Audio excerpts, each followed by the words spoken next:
And moving north of the Limpopo now, with campaigning done in Zimbabwe, the focus is now on voting day tomorrow. 11 candidates are standing for the position of president, but it is expected to be a two-horse race between the incumbent President Emerson Mnangagwa of ZANU-PF and Nelson Chamisa of the Citizens Coalition for Change.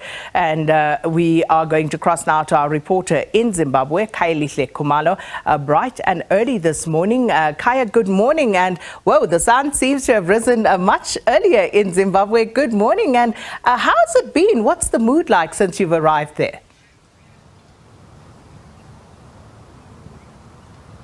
Well, Sakina, certainly, just like they say here in Zimbabwe, Mangwanani. So it's been a very interesting ride as quite a number of political parties, they've wrapped up their campaigning period. It's been a very fascinating season, so to speak, but also most importantly, some of the very major issues that have been dominating the campaign trail will be around the economic issues in Zimbabwe. You know that when it comes to the hyperinflation, it remains a major challenge. But you can really feel, just a sense of, anticipation from the electorate that they are looking forward to tomorrow, albeit with some challenges when it comes to the accreditation process. But there has been an assurance from the Information Ministry that they are dealing with this particular issue to make sure that all the international media are well accredited ahead of tomorrow as the moment of truth is approaching. But when you just talk to the ordinary Zimbabweans, I think there's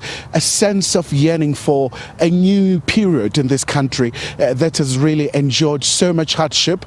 But also, when you listen to the message that has been driven by the incumbent President Emerson Mnangagwa, is that he wants a re-election to continue with the program of reviving the economy. You go back to a couple of years ago when he reinstated this country's Zimbabwean dollar, but it has subsequently depreciated.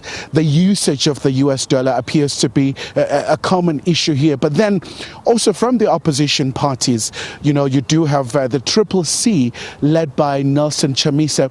His message is about change. His message is about saying that the ZANU-PF has had quite a number of opportunities to try and address the issues. But of course, Sakina, you do also have other small opposition parties as well. They do talk about the challenges that have just been dominant, the court processes where the Zimbabwean Electoral Commission has been going to court challenging some of the candidates, because also the issue of the nomination fees, you have those candidates who are saying that it was quite exorbitant. For example, you do have the MDC led by Douglas Mwanzora. They decided to pull out from the race purely because they say about 87 of their candidates were excluded.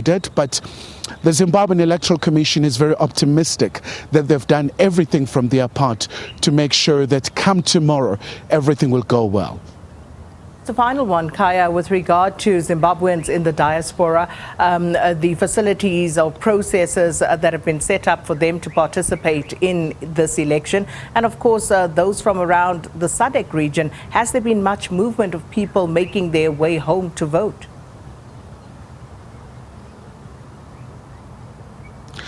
Very much so, Sakina. So there has been an interest from a number of Zimbabweans based in other countries within the SADC region and other regions as well, who are really just coming back home to make sure that they exercise their democratic right. But also, what has been really an impediment in this regard is the issue of the diaspora vote. Unlike other countries, right here in Zimbabwe, for you to be eligible to vote, you have to vote right in the territory.